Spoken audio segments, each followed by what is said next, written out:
beauty to young girls is dressing in big dresses and crowns. In this speech, I'm looking to persuade you to ban children from being able to enter beauty pageants. I've watched so many drama shows about different beauty shows and little kids in it, and I've seen all the drama and the work that's gone into it.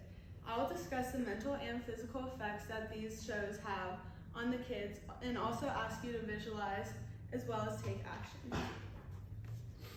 Pageants have lots of effects on kids' mental health. One thing is the safety aspect of it. The University of Arizona did a study and found out that parents actually, in these pageants, a majority of the parents will do anything to win. So they'll put their children's safety second, like as long as they get the win, they'll look at whatever happens to their child after it.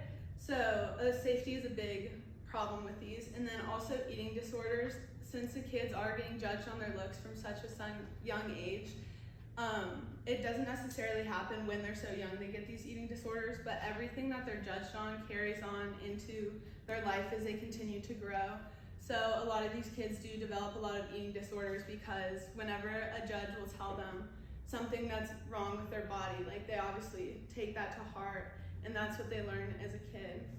And then they also have major self-esteem and confidence issues. So these kids, like I said, they're being judged on how they look and not who they actually are. So whenever they take criticism at such a young age, it starts, like they never have a chance to build up their confidence, and their self-esteem just starts getting lower and lower. And then it also has a lot of effects on their physical health. A lot of these kids get modifications before they go onto the stage. So they'll get their teeth whitened, hair extensions, or like some people even get new teeth. Like the photo up here, you can see they're all like full face of makeup, hair done, all of that. And then there was an interview with a mom who actually gave Botox to her 8-year-old daughter. And it started because another mom like mentioned wrinkle lines or something on her forehead. And she said that she fixed her daughters with Botox, so then the daughter begged her mom. And her mom, of course, did it. And so it shows that it's not like just one parent that's doing this kind of stuff. Like it's a trend, like more than one parent's doing it, and it keeps going on and on.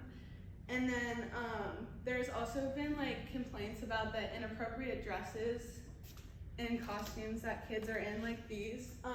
People think that it's too small of a costume for kids to be wearing, as well as the dances that they do. They think it's inappropriate for their age, so they are kind of like having their kids grow up faster than what normal kids would with this kind of stuff. And then these kids are also overworked. A major argument for pageants is that it's just like any other sport, except for any other sport for kids, you go for maybe like an hour a day at that young age, where these kids are practicing for at least 8 hours a day, doing different things like practicing their walk, their routines, trying on different dresses. So they are so overworked, and this comes with like the parents putting anything ahead of their kid just to win and then worrying about it later. And then children are meant to have fun, not the immense amount of pressure that comes with pageants. So banning pageants would actually help to improve their mental health.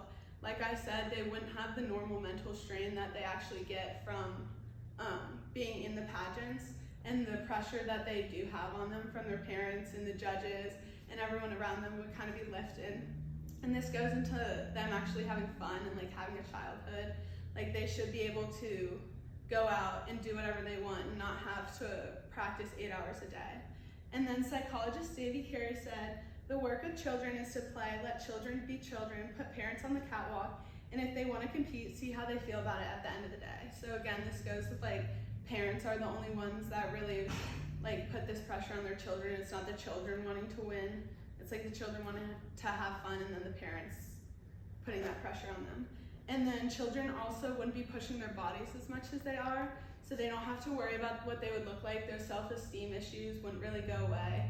Like normal 5-year-olds wouldn't look at themselves in the mirror and say, "Oh, I need fake hair," and all that stuff. Like that just wouldn't be a problem until maybe later in life. And then they're also not being overworked like they are. Like the 8 hours a day, they would be able to take that time to relax, like watch TV, do things kids normally would. So children would be able to be children again when they're not worried about pageants. So now I'm gonna ask you to visualize. We were all kids once, so think back to your childhood and think about like the stress-free days that you had when you weren't really having to be worried about anything. You had time to relax. You didn't have the pressure to do anything. Like if you did do a sport, you would go to that sport, but you would come back and have that free time. And then also,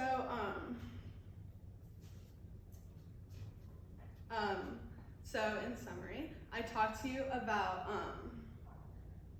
the physical and mental effects that pageants can have on you. And then I also asked you to visualize and see. So this kind of goes along with the visualization of just like kids being able to have fun and be kids. And then by banning all of these different pageants, it would actually satisfy a lot of the problems we have. And I believe that children should be able to be children and have fun.